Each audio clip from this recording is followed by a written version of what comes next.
PM news network में स्वागत है राजीव जी। आप स्वस्थ होंगे, मुझे पूरी उम्मीद है। आप बीमार हो गए थे, पिछले हफ्ते शो नहीं कर पाए थे और आपका शो नहीं होता है। दर्शक मेरी बड़ी मुसीबत करते हैं, मेरे फोन मेल आने शुरू हो जाते हैं कि राजीव जी कहाँ है, राजीव जी कहाँ है। मतलब बड़ा बेताबी से इंतजार होता है आपको। और केवल भारत में नहीं, दुनिया के अलग अलग देशों से संदेश आ जाते हैं कि आज राजीव जी का प्रोग्राम नहीं है। लेकिन आप स्वस्थ रहा करिए भाई, प्रसन्नचित रहा करिए। आपकी बीमारी की खबर चिंता में डाल देती है। दूसरी बात राजीव जी, मुझे बड़ा मजा आया। अरविंद केजरीवाल जी के इंटरव्यू कल बातचीत हुई कि इंटरव्यू करना है, तो मैंने उनसे अनुरोध किया कि ये मैं देश में पहला प्रयोग करना चाहता हूँ।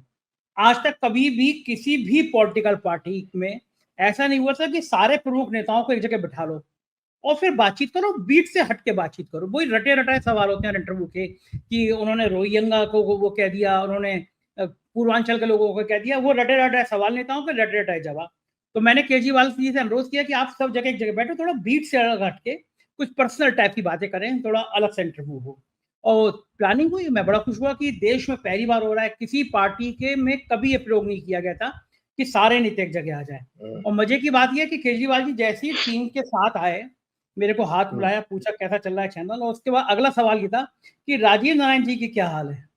राजीव जी ने जरूर पूछा कि दिल्ली के चुनाव क्या है। और मुझे उनकी पत्नी ने भी पहले बताया था कि केजरीवाल जी आपका शो सुबह ही सुबह जरूर देखते हैं। केजरीवाल जी क्या, देश के कांग्रेस के भी बहुत बड़े नेताओं ने मुझे बताया कि भाई राजीव नारायण जी का शो हम संडे को, स्पेशली कुछ लोग तो उठते हैं, बल्कि एक दिन तो देश के जाने माने बड़े वकील हैं, उन्होंने मुझे फोन किया, भाई मेरी पत्नी सुबह से मुझे उठाती है कि राजीव जी का प्रोग्राम आ गया। तो मुझे बड़ा अच्छा लगता है कि देश के इतने बड़े लोग आपको प्रोग्राम देखते हैं। तो केजरीवाल जी ने पूछा भाई दिल्ली का चुनाव, हर एक के मन में कौतूहल है। दिल्ली का चुनाव चरम पर है, एक दूसरे पे आरोप प्रत्यारोप, ये लगातार जंग जारी है। दिल्ली के चुनाव की गणित क्या कहती है, ज्योतिष शास्त्र में गणित क्या कहती है, दिल्ली का चुनाव किसकी झोली में जाएगा, आम आदमी पार्टी या भारतीय जनता पार्टी। इन दोनों की स्थिति आई, क्योंकि कांग्रेस तो बहुत कमजोर स्थिति में है, वो औपचारिकता के लिए लड़ रही है। पक्ष में किसके है, आम आदमी पार्टी के या फिर भारतीय जनता पार्टी। तो एक पॉडकास्ट में देख रहा था, मैंने आज सोचा था कि इस पॉइंट से ही मैं शुरुआत करूंगा आपके प्रोग्राम की। तो एक पॉडकास्ट अभी किसी का रिलीज हुआ, वो वायरल हो गया, कई लाख लोग देख रहे हैं। ज्योतिषी महाराज है वो, और कोई लेडी है जिसने वो पॉडकास्ट जो बनाया, उसमें वो अरविंद केजरीवाल की, तो उन्होंने बैंड बजा दिया उसमें। आम आदमी पार्टी की भी बैंड बजा दी उन्होंने। और सबसे ज्यादा गंदा वो ज्योतिषी अगर बोले हैं तो राहुल गांधी के लिए बोले हैं।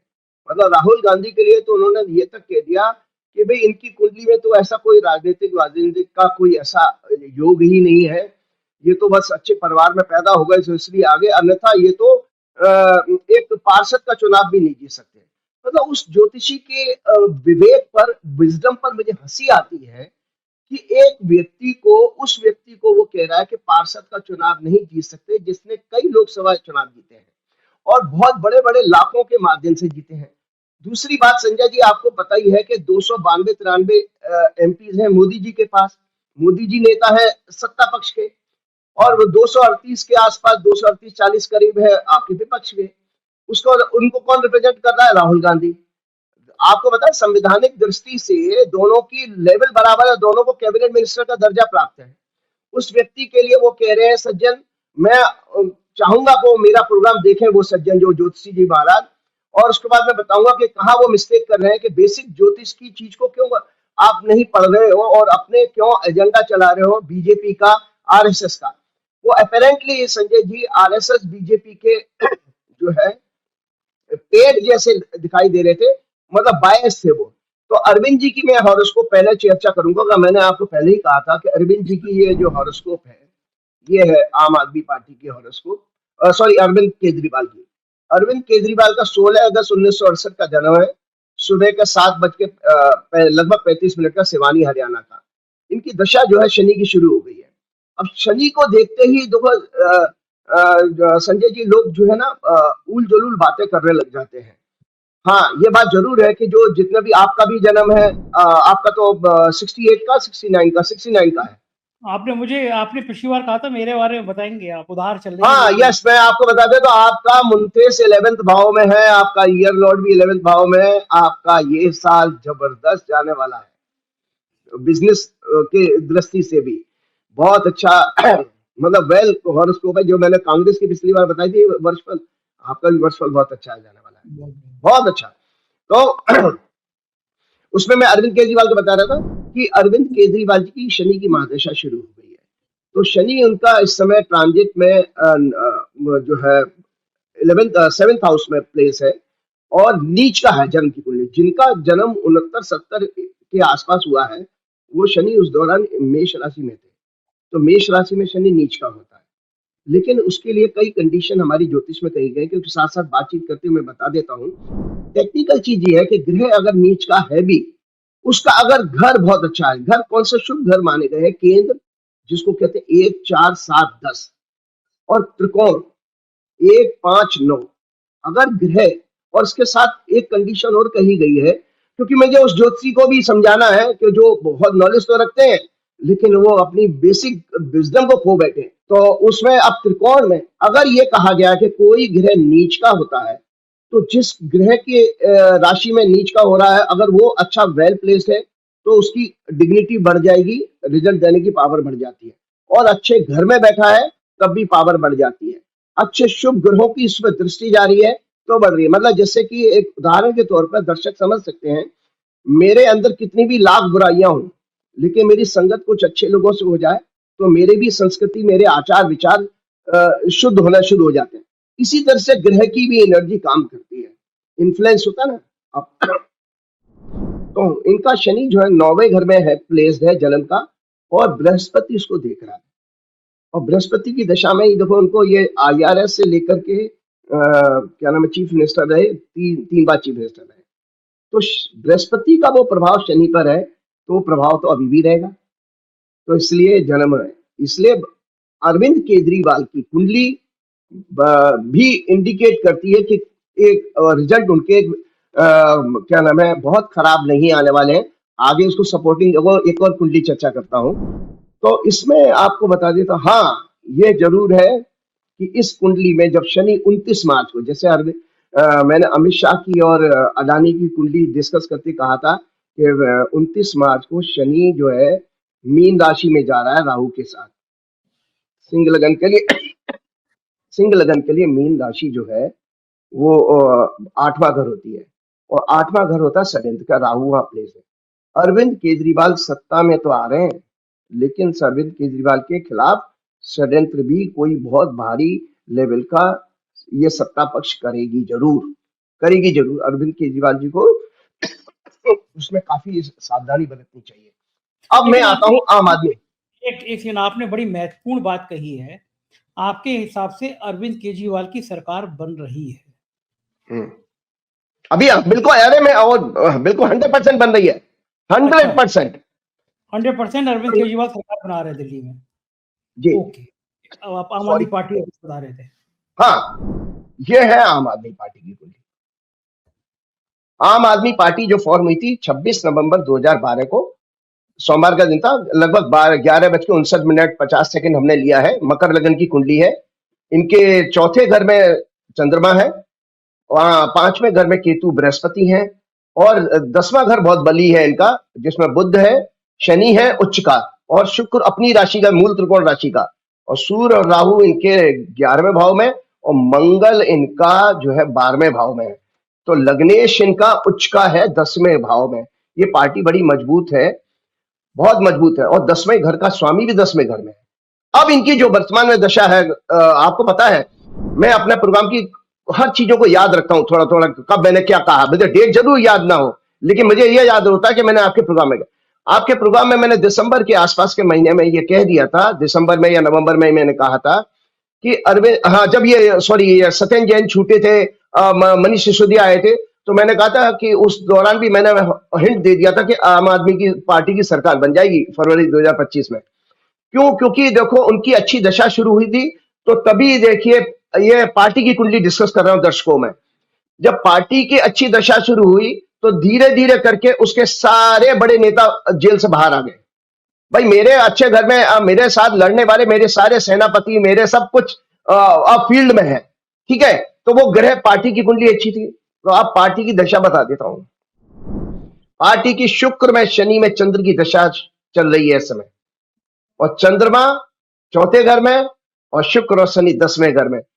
ज्योतिष का कोई सिद्धांत, कोई ज्योतिष मतलब एलिमेंट्री नॉलेज रखने वाला भी ज्योतिषी ये कहेगा कि भैया ये तो सत्ता में आ रहा है, क्योंकि इतनी पावरफुल दशा जिसको 410 एक्सेस कहते हैं, दिस इज एक्सलेंट दशा फॉर कर्म वर्किंग, मतलब ग्रेट राइज के लिए अगर हम वर्किंग के लिए देखते तो ये तो आम आदमी पार्टी की सरकार बनने जा रही है इसमें।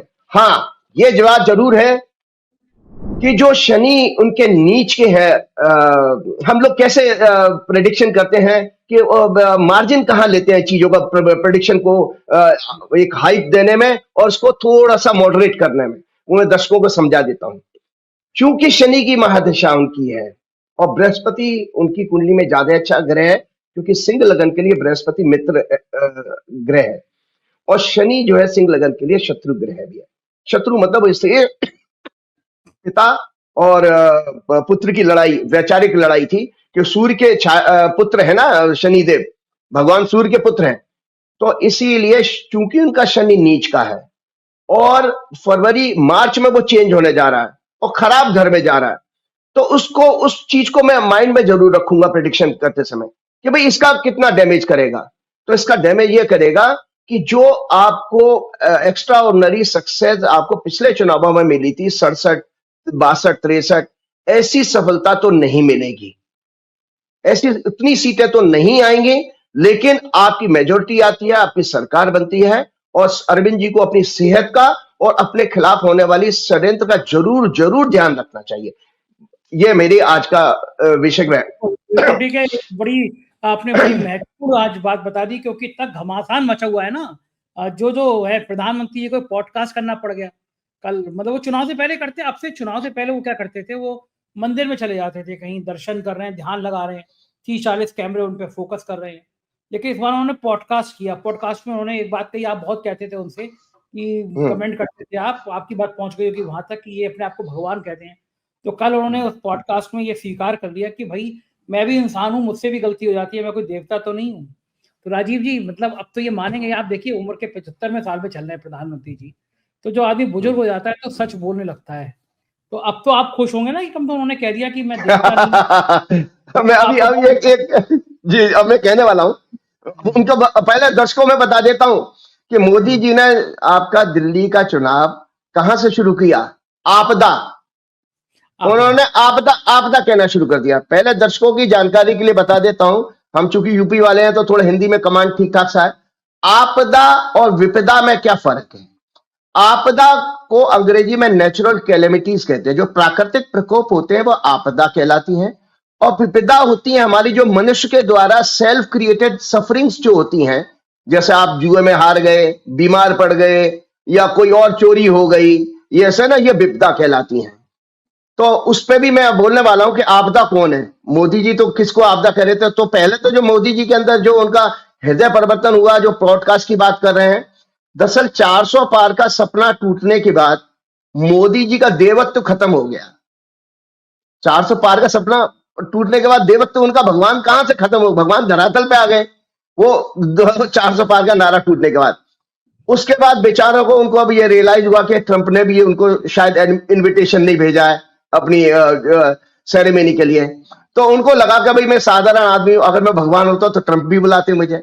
तो इसलिए मोदी जी के अंदर, हाँ, तो वो मोदी जी के अंदर बेचारे इस वजह से वो दुखी हैं, और दुखी होकर उन्होंने मान लिया कि भैया मैं असाधारण आदमी, बेशक मोदी मीडिया उनको भगवान बनाता रहे तो वो तो चलता है। आपको मैं बता देता हूं कि सबसे पहले देखिए, मोदी जी की जब शुरुआत हुई है हमारे दिल्ली में जब आया, क्योंकि बहुत अच्छी एक मैंने कंपैरिजन पढ़ा था, अरविंद केजरीवाल का राइज पॉलिटिक्स में आना और मोदी जी का टाइमिंग बराबर बराबर सी है। 13 और 14 में, 2013-14 का है जो अन्ना जी का आंदोलन।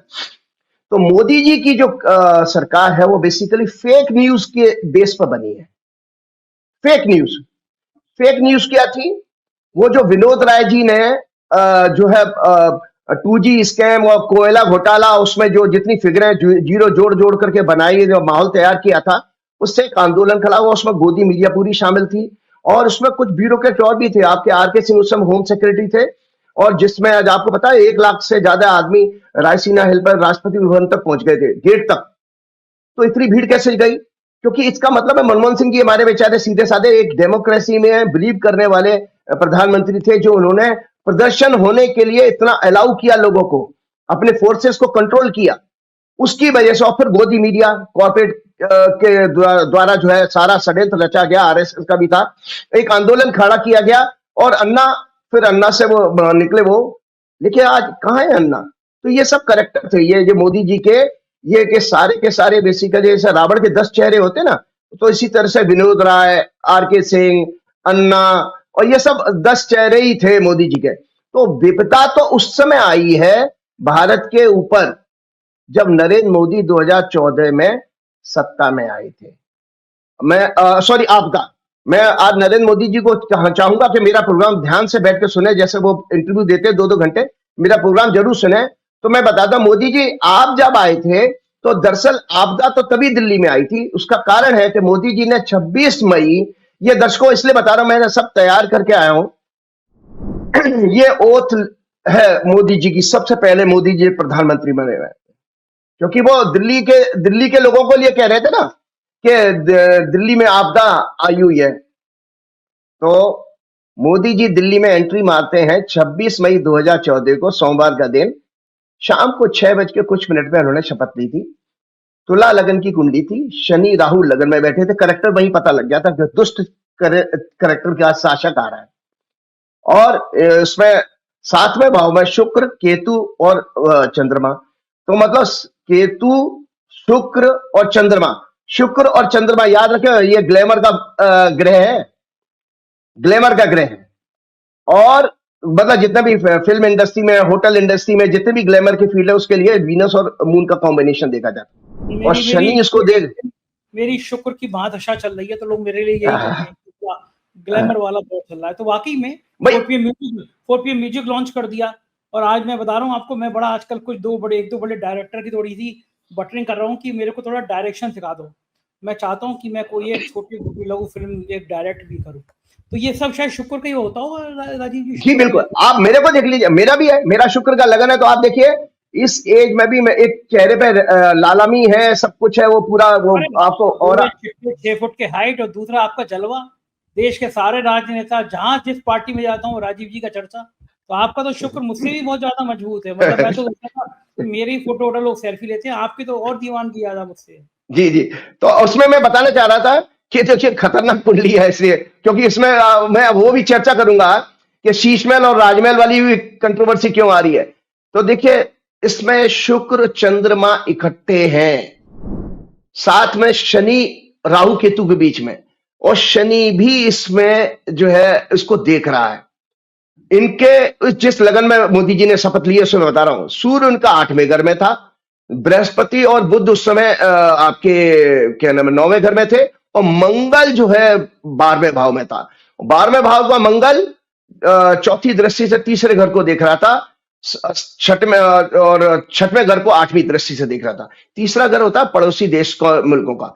इन्होंने जितने पड़ोसी देश के मुल्क के लोगों को अपने यहाँ शपथ में बुलाया था, वो सबसे दुश्मनी हो चुकी है, क्योंकि मंगल की दृष्टि अगर जाएगी तो 12वें घर से, तो उसका मतलब झगड़ा, मतलब संबंध टूट जाएंगे किसी से, क्योंकि मित्रता के हाउस दर्शकों, तीसरा घर और 11वां भाव मित्रता का माना जाता है। 12वां घर होता है लॉस का।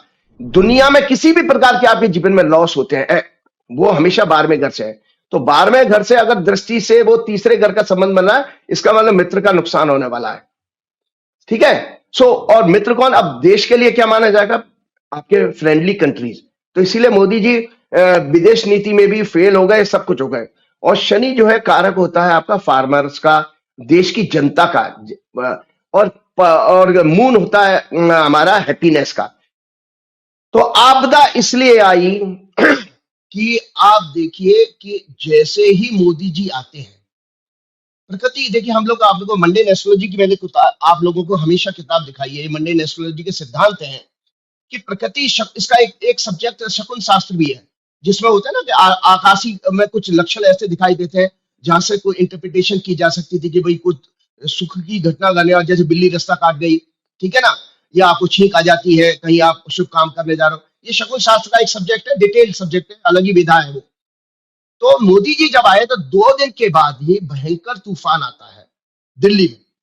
इसलिए दिल्ली वासियों मैं आपको याद दिलाना चाह रहा हूं कि आप जानिए कि आपदा कौन था। मोदी या अरविंद केजरीवाल। मोदी जब आते हैं तो 100 से ज्यादा पेड़ जो है उखड़े थे, 100 से ज्यादा पेड़ उखड़े थे आंधी में, और 15-16 लोग मरे थे। तो पेड़ उखड़ना, पेड़ वृक्ष जो है हमारे देश में सुख समृद्धि सौहार्द का और रक्षा का प्रतीक माना गया है। वृक्ष क्या है? सुख समृद्धि सौहार्द, छाया देता सबको। उसका उखड़ना, इसका सांकेतिक यह है कि कोई शासक ऐसा आने वाला है जो सिस्टम का तहस नहस कर देगा, और एग्जैक्टली देखिए वही हो रहा है पूरा। उसके बाद इतना ही नहीं, फरवरी और जून के दूसरे 3 या 4 जून को गोपीनाथ मुंडे मर गए। तो गोपीनाथ मुंडे भी मरे। अब गोपीनाथ मुंडे के बाद में आपको पता है कि जब ये मोदी जी की सरकार कैसे बनी थी, सुषमा स्वराज जी और अरुण जेटली जी एक सदन के वो नेता थे, एक सदन के वो नेता थे। उसमें खूब हल्ला किया, मेहनत उनकी थी, लेकिन परमात्मा ने देखो मोदी जी, मैं सिलसिलेवार बता देता हूं क्योंकि चीजें छूट ना जाएं, तो मैं आपको बता देता हूं कि आपदा विपदा का फर्क क्या है। मोदी जी कह रहे होंगे अब तो मैं देवता से इंसान बन गया, तब भी ये आदमी मेरे को छोड़ नहीं रहा पीछा। जी जी, हाँ, मैंने आपको बताया कि भाई मोदी जी जो है सबसे पहले तो आपदा बने किसके लिए, शकुन। हाँ, मैं बता रहा था कि जब पेड़ उखड़ गए, 15-20 लोग मरे। जून के पहले हफ्ते में कैबिनेट मिनिस्टर गोपीनाथ मुंडे की अचानक डेथ हुई थी। उस समय पार्टी में मैं गया था और राहुल गांधी मेरे सामने ही आए थे। मैंने देखा था उस समय।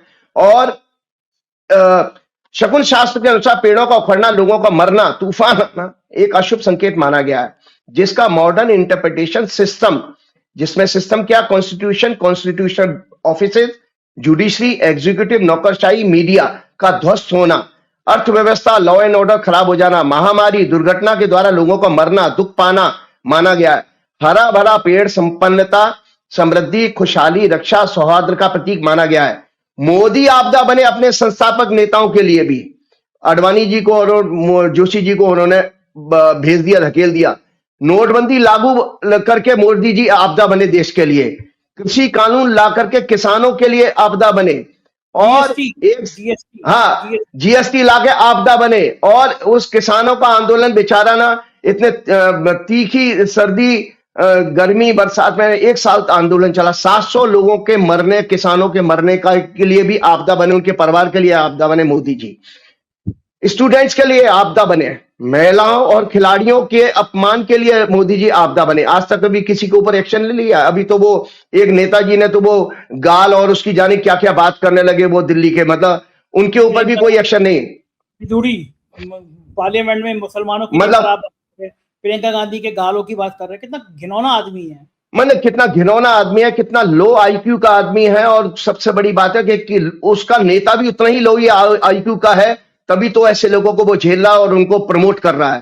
तो मैं आपको बता रहा हूं, स्टूडेंट्स के लिए आपदा बने। इन्होंने लाठियां बरसाई थी, जेएनयू में लाठियां बरसाई थी इन्होंने। आपका जो कौन सी है दिल्ली की वो जो यूनिवर्सिटी है, जामिया में। प्रेस की फ्रीडम के लिए आपदा मोदी जी। आपको पता है फ्रीडम ऑफ इंडेक्स में, प्रेस की फ्रीडम इंडेक्स में भारत 160 नंबर पे है दुनिया पे, 160 नंबर पे। पासपोर्ट की रैंकिंग गिर गई हमारी, हम पासपोर्ट में सबसे खराब होता चला क्योंकि हाँ बिल्कुल, जनता की फ्रीडम ऑफ स्पीच के लिए मोदी जी आपदा है कि कोई ट्वीट नहीं कर सकता, कोई कुछ नहीं कर सकता। आपका इंटरव्यू देख रहा था अरविंद केजरीवाल जी के साथ में, तो जब अरविंद केजरीवाल जी खुद कह रहे थे कि इतनी हालत खराब है तो कोई आदमी अपना विचार भी व्यक्त नहीं कर सकता है, तुरंत जो है उस पर पुलिस कार्रवाई जाएगी। आप झूठे डिफेमेशन केस डाल देते हो लोगों के लिए। ये सब जो है आप कर रहे हो, तो आप आपदा ही तो हो कि हमने स्वतंत्रता किस लिए मिली थी संजय जी, हमें समझ में नहीं आता। स्वतंत्रता का मायना लोगों को समझना चाहिए भाई। ये सब खाना पीना, लॉ एंड ऑर्डर, ये तो अंग्रेजों के टाइम में भी था आपके पास में। फ्रीडम ऑफ स्पीच नहीं थी आपके पास में, फ्रीडम ऑफ एक्सप्रेशन नहीं थी। वो सबसे बड़ी चीज है। मैं क्या खा रहा हूं, क्या पहन रहा हूं, मेरी क्या जाति है, क्या बराती है, क्या लेना देना सरकार का इससे। लेकिन वो आपने खो दी है, तो उसका मतलब है रियल गई वापस आपकी आपका इंडिपेंडेंस। तो वो आपदा है आप। अच्छा, फिर उसके बाद संवैधानिक संस्थाओं के लिए आप आपदा बने। ईमानदार ऑफिसर्स, जजेस के लिए भी आपदा है महेंद्र। तो उसमें अरविंद जी को सुना, आपके पूरा सुना है मैंने आपका इंटरव्यू। तो उसमें वो कहते हैं कि सुप्रीम कोर्ट के जजेस भी डरे हुए हैं, तो आप उनके लिए भी आपदा है। कितनी बड़ी बात कर दी।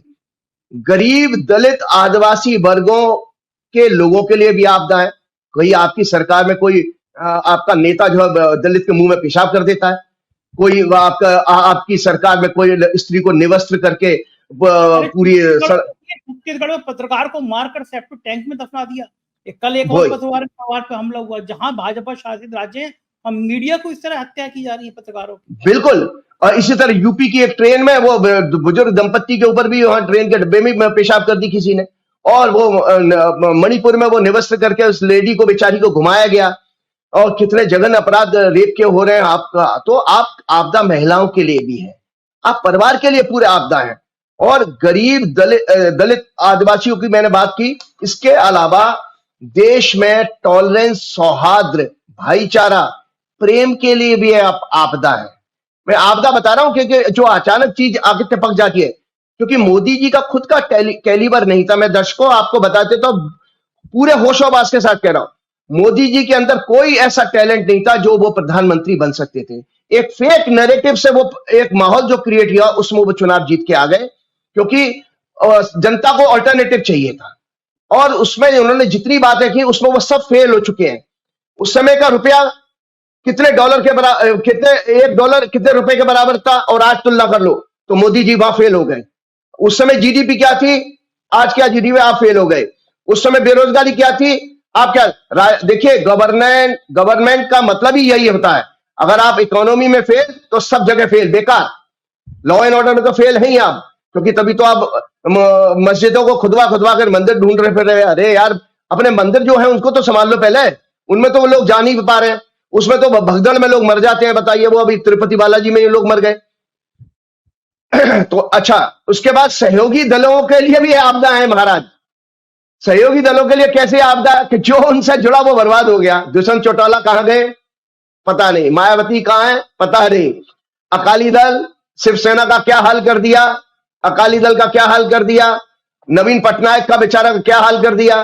तो ये आप आपदा उन लोगों के हैं। लाइन में है, नीतीश कुमार लाइन में है अभी, और नीतीश कुमार तो अधमरे तो बैठे, वो तो मैं आपको बता रहा हूं, वो अपना मानसिक संतुलन ऐसा खो बैठे हैं। कई बार तो वो 2-3 बार तो हमने टीवी में देखा पैर छूने लग गए इनके, तो वो उनका तो माइंड का वो ऑफ हो गया, मतलब उनको डिमेंशिया टाइप की कुछ बीमारी हो गई होगी। तो और जगन रेड्डी का, सो आप देखो जो आपसे जुड़ा, तो अब यही हाल चंद्रशेखर का है, वो एक एमपी जो जुड़ा हुआ है उनको, और वो अभी चरण सिंह जी का ग्रैंडसन, वो भी, उसका भी यही हाल होने वाला है। चिराग पासवान का भी यही हाल होने वाला है, सबका हाल अभी यही होने वाला है। और फंसेंगे तो वो आपके नायडू साहब भी। विदेश नीति के लिए आप आपदा है, विदेश नीति के लिए। कौन सी विदेश नीति जिसमें आप सारे पड़ोस के मुल्कों से आप संबंध बिगाड़ बैठे। भाई किसी फिलोसफर के और किसी बड़े पॉलिटिशियन की बात थी ना, भाई आप क्या नाम है, आप अपना एनिमी जो है से तो बच सकते हो, लेकिन आप अपने पड़ोसी को छोड़ करके, क्या कोई कहावत सी थी ना कि जिसमें पड़ोसी नहीं आप बदला, पड़ोसी नहीं बदल सकते, पड़ोसी नहीं बदल सकते। तो और इसके अलावा आप आपदा ऐसी है कि आप कनाडा से लेके अमेरिका से लेके सबसे आप भिड़ गए। आप, इसका कारण रहा है कि अगर यूएस एडमिनिस्ट्रेशन ने आपको इनविटेशन नहीं भेजा, इसका अर्थ यह है कि आपके एक बड़े उद्योगपति के ऊपर वहां पर एक केस दर्ज हो गया, आपकी देश की साख गिरी है। ये देखिए, इनविटेशन जो है व्यक्ति का नहीं होता, देश की साख से जुड़ा हुआ होता है। 60 देशों के से ज्यादा। कल उसी पॉडकास्ट में कह रहे थे कि अमेरिका ने एक बार मेरे को वीजा देने को मना कर दिया। मैंने कहा देश की साख है, यानी समझ में आ गया उनको कि अमेरिका नो लिफ्ट। कितने कह दो आपकी बात ट्रम्प सरकार, लेकिन चचा ट्रम्प ने सही नहीं किया हमारे प्रधानमंत्री। नहीं, चचा ट्रम्प तो अभी गर्दन पकड़ने वाला है। और चचा ट्रम्प का जो भतीजा नया भतीजा बना ना, एलन मस्क, वो अभी हाँ नया भतीजा है उनका, वो और मुसीबत कर रहा है। वो कह रहा है यहाँ सैटेलाइट लिंक दे दी, स्पेस चाहिए। अंबानी जी बेचारे के वहां पे धनिया बेचेंगे। अगर वो जियो को खत्म करके वो मस्क की कंपनी आ जाएगी तो बेचारे अंबानी जी क्या करेंगे वहां। मतलब भाई उसका टारगेट यही है कि भारत के दोनों कॉर्पोरेट हाउस को खत्म करके अपना कॉर्पोरेट वर्चस्व जो है देश में स्थापित करने का। वो बहुत ही तेज तर्रार आदमी दिखाई देता है। वो कनाडा के पीएम को धमका रहा है, वो जर्मनी के पीएम को धमका रहा है, वो इंग्लैंड के पीएम को धमका रहा है। वो उसकी दादागिरी अच्छी चल रही है। राजीव जी जरा उसकी जन्मपति मालूम करिए, एलन मस्क की जन्मपति मालूम की जाए। जरूर पता करूंगा। जी, जी। और हाँ, अच्छा मैं आ रहा था, अब इकोनॉमी के लिए भी सबसे बड़ी आपदा है ये जो है मोदी जी, वो हम देख चुके हैं। अब इसके बाद मैं आपको बताता हूं कि ये आपदा जो है विपदा में क्यों बदल गई। अब विपदा बदल गई क्यों? लगातार आपदा जब रहती है तो लोगों को दुख होने लगता है। तो ये है खराब जीडीपी। अगर अनऑर्गेनाइज सेक्टर को कंसीडर करें तो और ज्यादा खराब स्थिति हो चुकी है। 6.4 तो सरकार ने मान लिया। ये बल्कि आपके तो अरुण जी बहुत एक अच्छे इकोनॉमिस्ट की मैं इंटरव्यू सुनता रहता, बहुत अच्छे हैं। उन्होंने तो कहा था भारत की जीडीपी 9वें नंबर पर है अगर एक्चुअल आंकड़े लिए जाएंगे तो। मेरे साथ ही 14 पे इन्होंने हाँ, एफआईज ने लाखों करोड़ रुपए अपना इन्वेस्टमेंट निकाल लिया। मैन्युफैक्चरिंग सेक्टर ठप होता जा रहा है, एक्सपोर्ट कम हो रहा है, इंपोर्ट के पेमेंट के कारण फॉरेन रिजर्व घट रहा है, महंगाई चरम सीमा पर, प्रत्येक वस्तु और सर्विसेज पर आप जीएसटी की दरें बढ़ने से मिडिल क्लास परेशान है। मतलब आप पॉपकॉर्न में भी नमकीन और चीनी मीठे वाले पर भी अलग अलग टैक्स लगा रहे हो। कंजम्पशन पावर, इसके मिडिल क्लास की कंजम्पशन पावर घटती जा रही है, वो कर्ज में डूब रहा है। आजाद भारत में संजय जी पहली बार हुआ है कि गोल्ड लोन इतनी भारी मात्रा में लिया जा रहा है और उसमें भी डिफॉल्ट होने लगे हैं। और आपको सबको हमको जानकारी होनी चाहिए, इंसान गोल्ड लोन कब लेता है? जब सारे रास्ते बंद हो जाते हैं, जब बैंक से उसको पास, जब उसको बैंक से कहीं घर का कर्जा है, किस्त देनी है, स्कूल की बच्चों की पढ़ाई करनी है, कहीं लोन नहीं मिल रहा है तो सोना रखता है आदमी। तब रखता है, तो उसमें भी डिफॉल्ट होना शुरू हो गया। मैंने अखबार में पढ़ा था, अडानी कांड के कारण भारत की साख गिरी है। कई बड़े बैंक, फाइनेंशियल इंस्टीट्यूशन वर्ल्ड के अब लोन देने से भारत के कॉर्पोरेट को घबरा रहे हैं। सेबी चीफ के कंडक्ट के कारण एफआईज का रेगुलेटरी बॉडी पर विश्वास उठ गया है। उनका मानना है कि इस देश में भारी मात्रा में स्टॉक प्राइस मैनिपुलेशन होता है, इसलिए वो भारी मात्रा में विड्रॉल कर रहे हैं। आज भारत के सभी पड़ोसी देशों से संबंध खराब हो चुके हैं। चाइना ने भी अभी हाल ही में, आपके गोदी मीडिया तो द्वारा जोर से संबंध अच्छे होने की जो अक्टूबर के महीने में न्यूज हेडलाइंस बनाई जा रही थी, वो दिखा दिया कि चाइना ने तो आपके क्षेत्र में अपना तहसील बना दी है। वो अभी रिसेंटली न्यूज आई। देश के मिडिल क्लास ने भारी मात्रा में एसआईपी के द्वारा स्टॉक मार्केट में जो इन्वेस्टमेंट की थी वो लगातार घटती जा रही है। एसबीआई सहित समस्त बैंकों का खराब हालत है। स्टॉक मार्केट इंडेक्स केवल सिलेक्टेड स्टॉक्स की वजह से भ्रामक पिक्चर दे रहा है। हकीकत यह है कि संजय जी, स्टॉक्स जो है 2008 के भाव के से भी नीचे जा चुके हैं। इस तरह की स्थिति है। तो आज मैंने इसलिए डिटेल में बताई कि आपदा जो है दरअसल कौन है, दर्शक खुद आप स्वयं निर्णय कर सकते हैं कि अरविंद केजरीवाल है कि नरेंद्र मोदी जी हैं। अच्छा, एक चचा के बारे में भी कह देता हूं। चचा जो हमारे ट्रंप साहब आ रहे हैं, मोदी जी के कुंभ के मेले के भाई है। वो पहले कहा गया था कुंभ के मेले में बिछड़ जाते ना, तो मोदी जी की तरह वो भी कभी कभी ऐसे बोल जाते हैं ऊट पटांग। अभी जो यूएस में जो फायर मतलब वाइल्ड फायर हुई है, आग लगी। हाँ, वो आप सोचिए कि वो प्रकृति संकेत देती है। देखो, हमने आपको बताया, मंडे एस्ट्रोलॉजी की किताब दिखाई थी। प्रकृति संकेत देती है कि शासक जो आ रहा है उसका संकेत देगी कि ऐसा दुनिया ये आपके साथ क्या करने जा रहा है। तो प्रकृति ने इतनी बड़ी की कि मतलब हिस्ट्री की लॉस एंजल्स में जो है हिस्ट्री की सबसे बड़ी वाइल्ड फायर हुई है, जिसमें कई आपके हॉलीवुड के स्टार्स के मकान जल गए। तो ये नेचर की चेतावनी है अमेरिकन को और दुनिया को कि ये आदमी देश और दुनिया में इसी तरह जगह जगह आग लगाने की बात करेगा, दुनिया को डीस्टेबलाइज करेगा। क्यों? उसने आते से कह दिया कि कनाडा मेरा 51वां स्टेट है, वो ग्रीनलैंड खरीद लेगा। आती आग लगाना शुरू कर दिया। तो ये प्रकृति ने संकेत दिया है। तो इस तरह से हम लोग ज्योतिष में ये देखते हैं कि जब भी कोई शासक ओथ लेने जा रहा है तो क्या हमारे चेंजेस क्या आ रहे हैं नेचर में। तो इस तरह से